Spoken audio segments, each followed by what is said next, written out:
Hi, thanks for joining us today. I'm Peter Amalraj, Product Manager with the Financial Innovations Group at PayPal. And I have Kareem Al-Bassam from S1. Kareem, why don't you introduce yourself and what it is that you do? Sure, thank you. S1 Corporation is a payment solution provider to the financial institution industry. And my role within S1 is to look at payments in the United States, how we move money both through bill pay and initiatives like P2P. Great, thank you. So I think what we wanted to talk about was integration best practices and user experience in general on a multi-channel, multi-access capability front, right? Interestingly, about a few weeks ago, Kareem and I were beginning to talk about what it is that we wanted to discuss and share with you folks today. And I must say, I think there are a couple of things that Kareem and I share. One of them is payments in general and just geeking out on payments. And the other thing is user experience. And what does user experience mean, right? So I think the backdrop to this whole piece here is we're learning a lot of things. Users are fairly diverse. One size does not fit all type of users. Users would like to access and use the services on multi-channels, different platforms. I think during the course of the past couple of days, we've heard about the web, the mobile, the transition to mobile, and so on.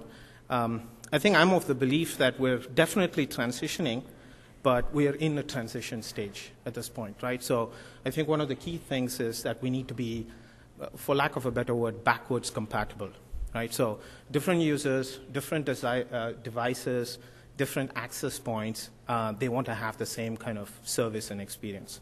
So I think it's one of designing for the web and ultimately consistent user experience across all channels. And how do we go about doing this?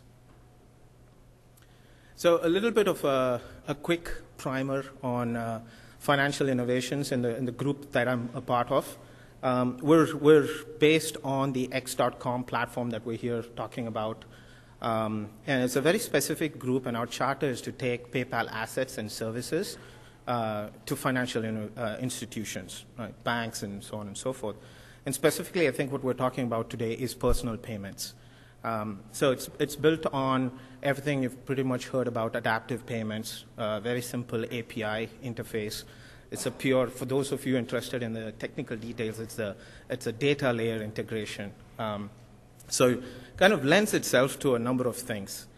To switch a little bit and talk about why multiple device access is important, I think my personal favorite example is Netflix. I think I've seen a lot watching what Netflix has done over the past 2-3 years.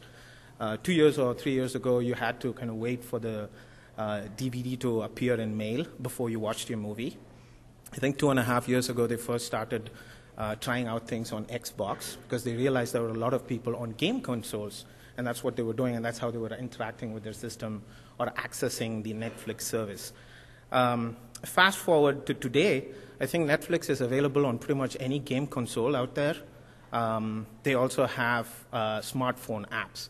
So I think the point that I'm trying to bring is customers have a preference for different kinds of devices and how they would love to interact and leverage your service.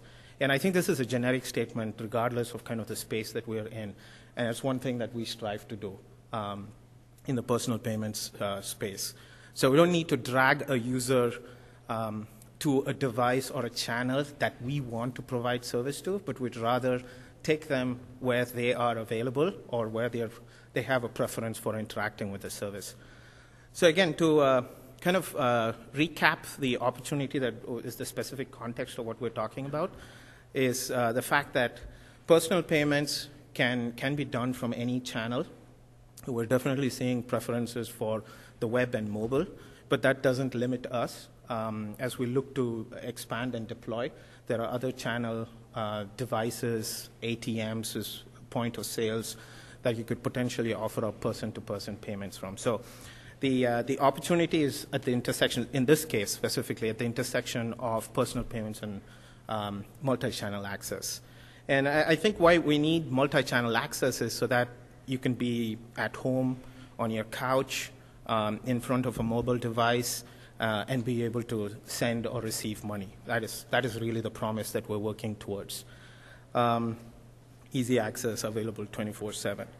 And I think the other point that I want to bring up, I think there's studies out there that talk about the fact that there are going to be at least 10 connected devices in every home, 10 or more. Dan, my boss, might know the specific numbers, but there are a number of devices out there that are going to be connected, so I think it just makes sense for us to have these services on every possible device. It's based, again, to recap, I think I've talked a little bit about this, it's all based on the PayPal Adaptive Payments API set. There's a few set of calls. For those of you interested, there's a pay call and there's a pay detail call, but effectively it translates to a request for the money to be sent to an email ID or mobile number. That's really what we're talking about. From a financial institution's website, so that happens in real time. A couple of calls, that kind of closes the deal from a transactional standpoint. And then what happens behind the scenes is a fairly lightweight operational aspect at the end of day to kind of settle funds between the two institutions. So if you're a bank, between the bank and PayPal, we exchange files and reports to just manage the settlement process. So it's I think the point I'm trying to make is a couple of things. Very simple API integration, and since it's an API integration, it leaves you UI flexibility. You're free to snap or attach it to any kind of device. The API calls are very limited, very easy to integrate and be up and running with. The operational aspects are also equally simple to use, and I think this allows for a channel agnostic kind of usage. And we've actually seen partners that, as they come on board, talk about, we want to launch first on the web. We want to launch first on the mobile. And there are partners that choose either option, whatever is best for them based on what their segment studies and their user base tells them. The cool thing is this API lets them do either, and they're ready to turn on the other channel whenever they're ready. Very quickly, I think I've touched upon this. This diagram just illustrates kind of the nature of the call. The first part is what happens in real time from the customer's bank account, and it's again, simple API call requesting that money be sent to an email ID or a mobile number, and that happens instantaneously. I think that's one of the big value adds of PayPal. All this happens instantaneously. The recipient gets their funds immediately. And then what happens in the back end, which is essentially a nightly process, is there's a report that is sent back to the partner with all of the transactions for the day and a total amount that is required to be settled. And this works really well for both PayPal because we can run our own reconciliation processes off of that, and it works for the bank or the partner because they have a similar process. But that kind of completes the loop. I think that's pretty much what it is. It's a very simple model. And as you can see, there's a very simple UI attached to this. Imagine, if you will, that is taken away and can be replaced by a mobile app. If you have an embedded device, it could be an embedded device. Again, it's data-based, so it makes it all possible fairly easily. Just a quick sampling of some of the partners. We have S1 with us today that are working with us to kind of bring these products and services out to their customers. Specifically, these are partners in the financial services space. And I think with that, I'll hand it off to, my bad. So we actually, this is interesting. I think for a few months now, we've been working on what are the best practices that a bank or a website can deploy to use these products and services. And there's some very cool stuff that is being worked on right now. I think it'll be available later towards the end of the year. And what it does is there are two flows, and I won't spend a lot of time on this, but it's essentially a guidebook that allows a financial institution to say, it's a website that I want to deploy on. Here's the format or the layout of my UI. And then it helps them kind of walk through that, provide the flows, the content, even to the extent of the content, and we'll give you all that material so that it's actually an easier, even beyond just setting up the API, you actually know what kind of content and UI you'll need, and then you can build off of that. And this is a sneak peek again.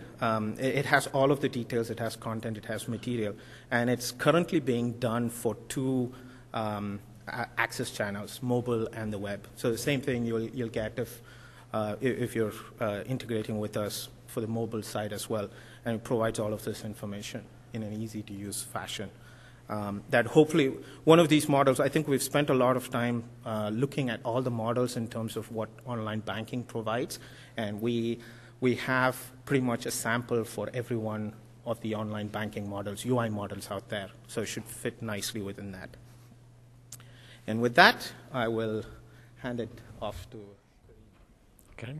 Can I have the clicker? Thanks. There's the phone. So I've been diligently keeping my mobile phone app alive so I don't log out of my online banking. And you know, I'm doing that because we actually have a live product in the market. It's been live since May of this year. If anybody saw John Schulte's presentation yesterday from Mercantile Bank, very interesting metrics on the uplift they've gotten in mobile as a result of having P2P, the transaction values, the type of transactions. Very nice, innovative bank. If any of you are analysts, I highly recommend you spend some time with John. He's got some great insights. S1 is an enterprise solutions company, which means we're not like a lot of the developers here. We provide a product, a packaged product in multiple verticals to the financial services industry and then to other industries that use payments. So in the retail space, credit unions, we'll still call them a financial institution, the ATM ISOs and ATM drivers. So we're very familiar with this multi-channel environment. When we were looking at partnering with PayPal and implementing this within our mobile banking product initially, we had to make some decisions. How do we maximize the investment? I'll talk a little bit about style sheets and look and layout control. Okay. We don't decide what channels the bank turns on or doesn't turn on, what they want to lead with. So we have to allow the banks the flexibility to control the placement of a widget, for instance, within their online banking, and when and how they choose to turn these channels on for their consumers. So John went with mobile first. We'll be rolling out the online component shortly thereafter. And I've got demos and prototypes of what those things look like, and we can take a look in a second. But from a user experience, familiarity is really key. We have millions of users on our online banking systems. They live within an existing context and an existing paradigm.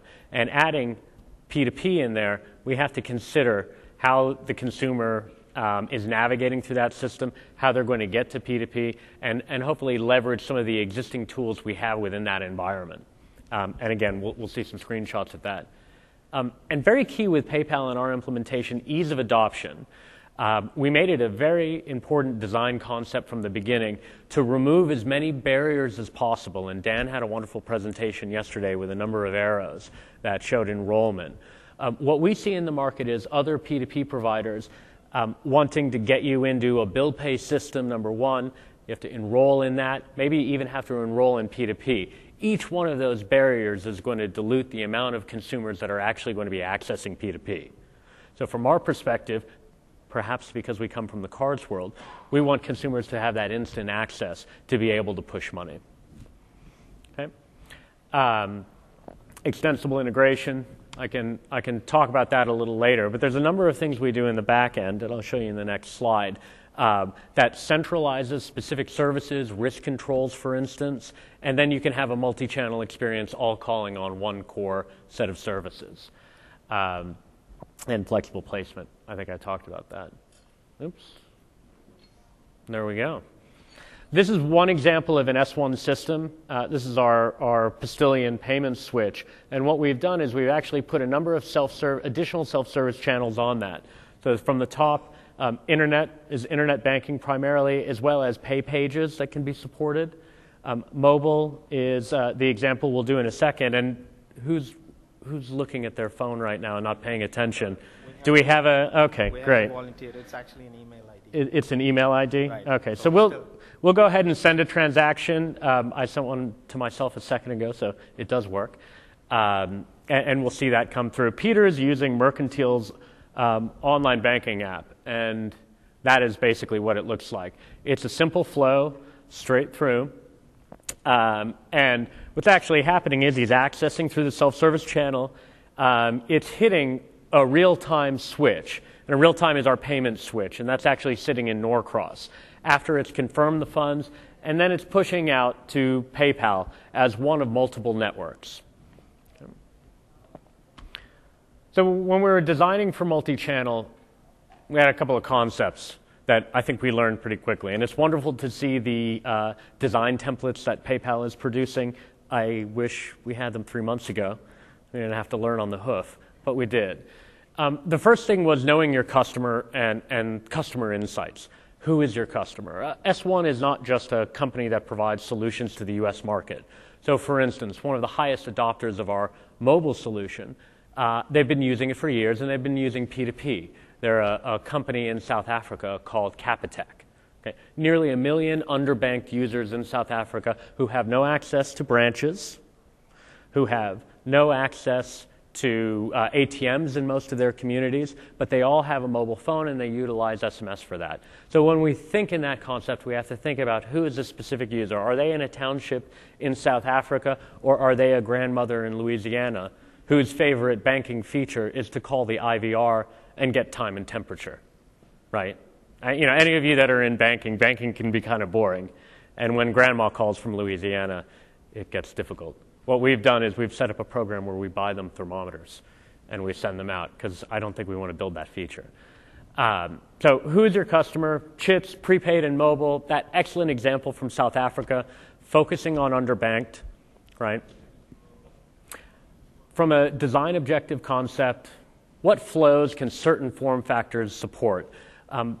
The iPhone is wonderful, but again, you have to miniaturize it compared to what we're able to do in online banking, and I think you'll see that in a couple of examples. How easy and fast should it be to execute a payment? And that really comes down to a question of, do you want to allow your consumer to free-form enter an email address or an SMS or a mobile number, or do you want to go off a registered list of users that have already been established within the system, more like the bill pay paradigm most Americans are more comfortable with? Okay. How many variables to include? So for instance, we'll be launching an online and mobile experience through one of our sister companies, PM Systems. And they have an existing paradigm for moving money, and they don't have a need, for instance, for multi-currency. So they're not going to offer that as a additional potential feature in how to move money, because it complicates the string. Okay, so you really have to understand who's your consumer and what do they want to be doing. And then how do we productize for multiple deployments? And fundamentally, that comes down to a cascading style sheet in many senses. We have to ensure that in the back end we're wrapping our interfaces tightly for those that need to go to the bank. For the interfaces to PayPal, we do all of that ourselves, so the financial institutions aren't going to have to do any coding around there. And then it comes to giving the banks the flexibility to position their brand different places, et cetera. And that's just a fact of the financial institution world when you're providing a productized solution. Okay. So we looked at that. Did you get your money, hopefully? Excellent, excellent. How much was it? How much? Is $1? Okay, great. Just as we designed, exactly. We only send $1. So, okay, sorry. I have to explain it a lot. If you're not registered, if your telephone number isn't bound with PayPal and you have a PayPal account, you'll receive a text message or some messaging that says, open a PayPal account or bind this number to one of your existing accounts. Okay? So what happens is that money is actually sitting in stasis. If it's unclaimed after a period of time, I believe it's 30 days, the sender will receive a credit back, right? But it's actually very cool. If your mobile number is not attached to the account, you'll actually get a call. You'll get an automated call asking you to confirm that you're that number and you've received money from so-and-so. When you said it's in status, that means it's in the PayPal Master account? No, it's an account assigned to your. Oh, sorry. It's in an account that is assigned to basically your account. When you said the cash that he sent, if I hadn't been registered, you said the money's sitting in stasis. Is that actual stasis location the PayPal Master account or somewhere else? It's within the PayPal network, I believe. Right. I'm not sure. It's within the network. It's just not been assigned to your specific account till the attachment takes place. You're taking the photo. No. Okay. So, question? So in this particular instance, it was to a phone number, and if he hadn't been linked to PayPal already, then it would send him a voice. I mean, it would send him a He gets an SMS voicemail or a message. Yeah, he gets a text an message. I assume it works the same way if it was to an email address, and then there would be an email generated saying, "Open up." Kareem has sent you money. Yeah. So, Are you interested in opening up this Would you email? like to open up this email and then open up a PayPal account, and now it's attached and you can access the funds? Exactly. Okay. Exactly. It's a pretty simple process. When we put this into usability, probably the most interesting thing was the power of the PayPal brand, right? Dan, go ahead.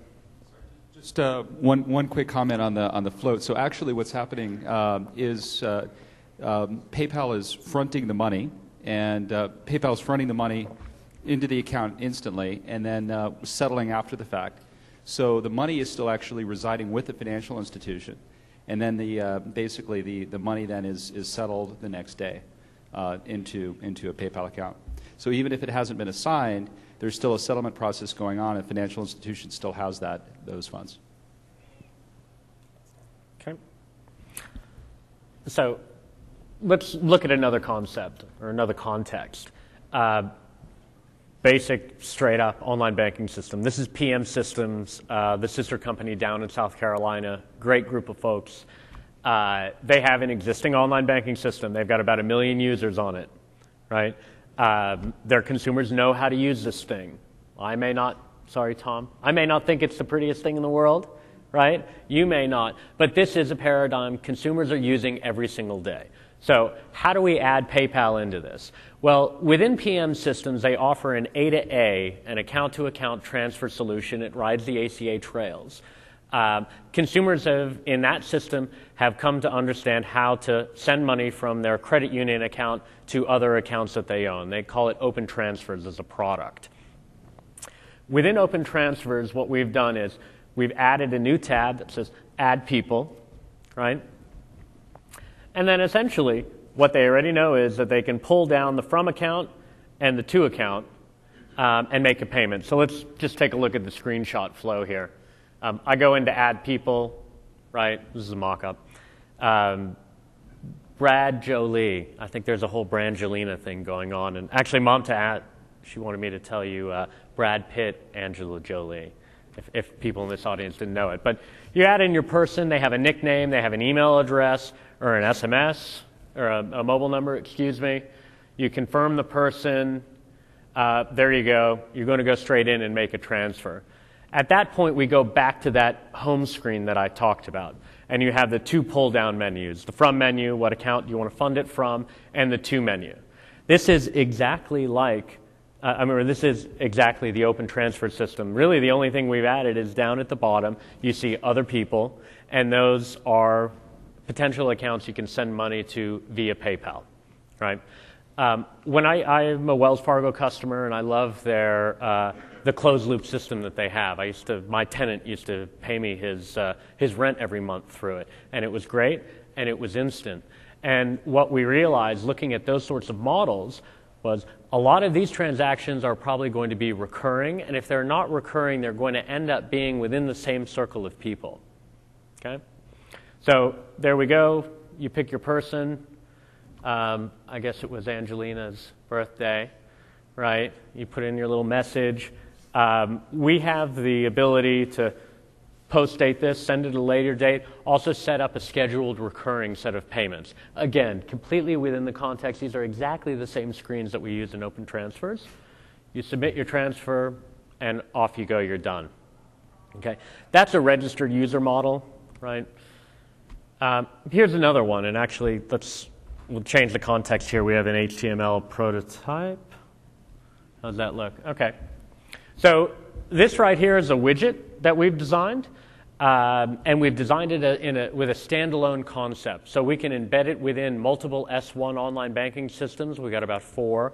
Or we can go out to the market to any financial institution that has true control of their online banking and core banking experience. Tell them to put this little widget in. I understand that this is horribly ugly. I remember there was a Terminator comment a little earlier, and this is sort of your T2 look.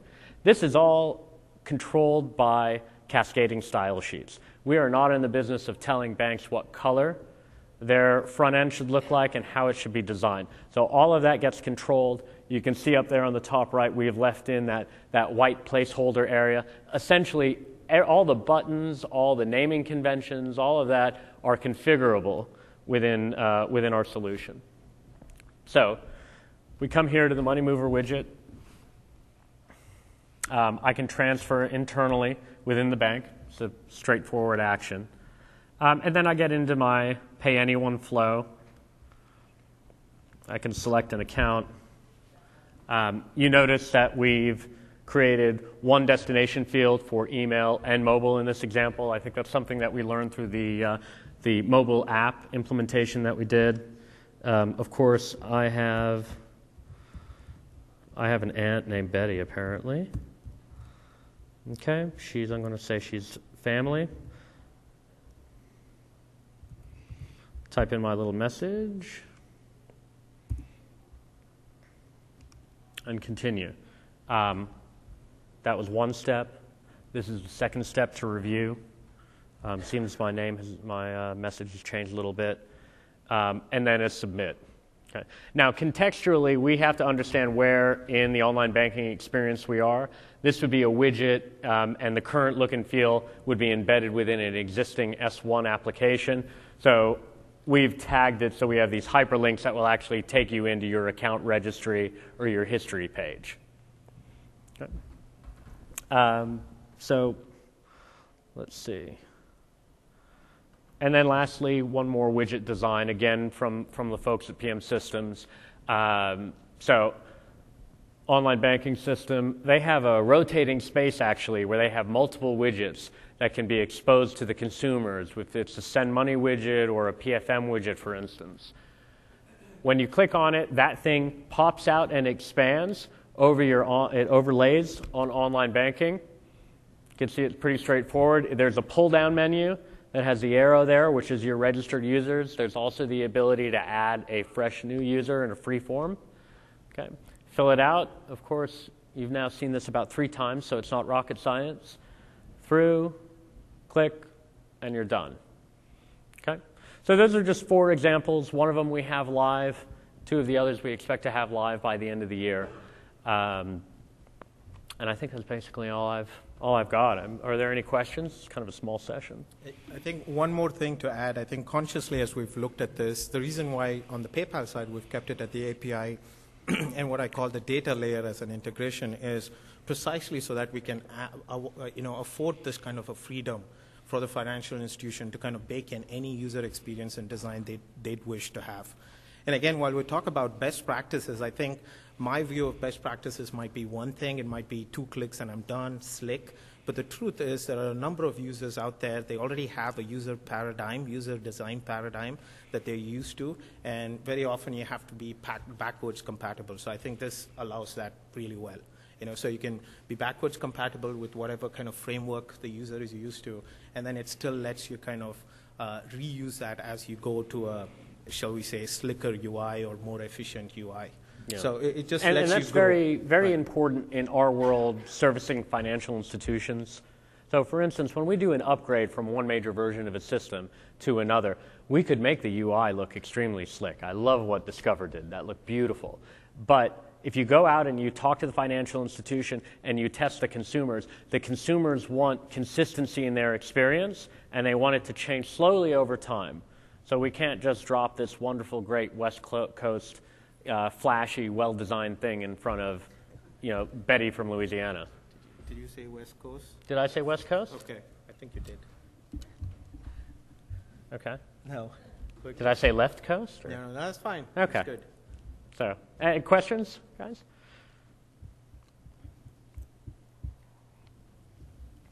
So, Yes. go ahead.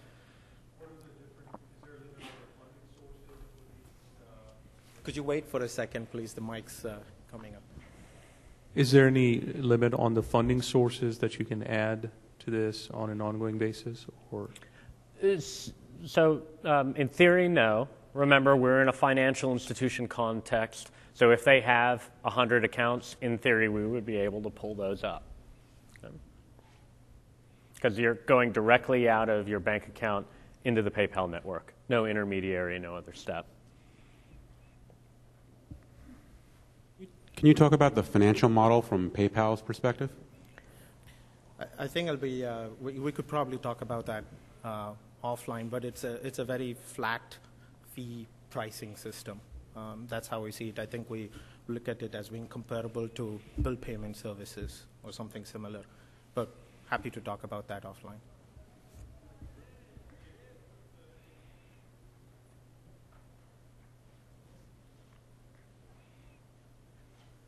As part of your APIs, is there any feedback mechanism about when the person picks money up, the recipient of the funds, other than the money's coming back after 30 days because, or however what period of time because it hasn't been picked up? Do you want the IPN? Yeah. So there's notification. There's a status that comes back with the API call that gives you a lot of information. There's richness of information that tells you. There's a variety of things, but I think by default what we do, because the PayPal network is a real-time system, is that the money is considered delivered until we get a status back subsequently saying it's not been claimed or whatever. So, but there is richness of data in there. There's a call called the pay detail call that provides a lot of information.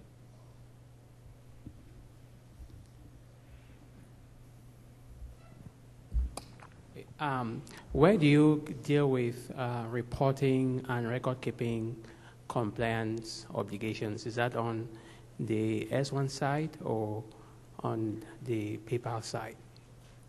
Well, I mean, this is a symbiotic relationship, right? We want access to PayPal's ubiquity and their great network, right? But we're servicing consumers from a financial institution. So half of it is kind of in the financial institution world, and the recipient half, if you will, is on the PayPal side. So you saw the front end, the consumer front end of our solution. All of those solutions also have a back office customer service portal, essentially, and in that portal you can go in and you can see the transaction, and you can check the status and that sort of thing. And then operationally with PayPal, we've set up a number of protocols on how we communicate. And quite frankly, it's very similar to our experience with working with some of the large bill pay consolidators. Okay.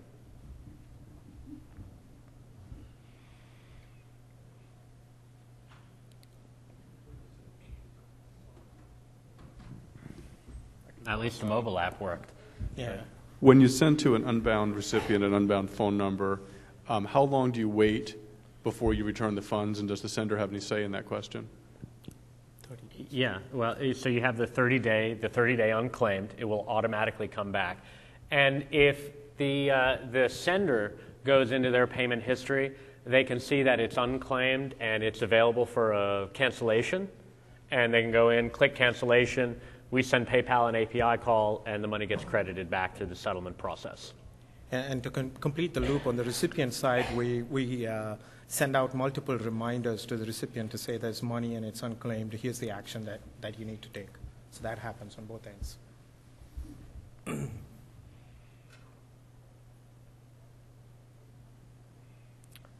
Okay. All right. Great. Thank you. Thank you very much.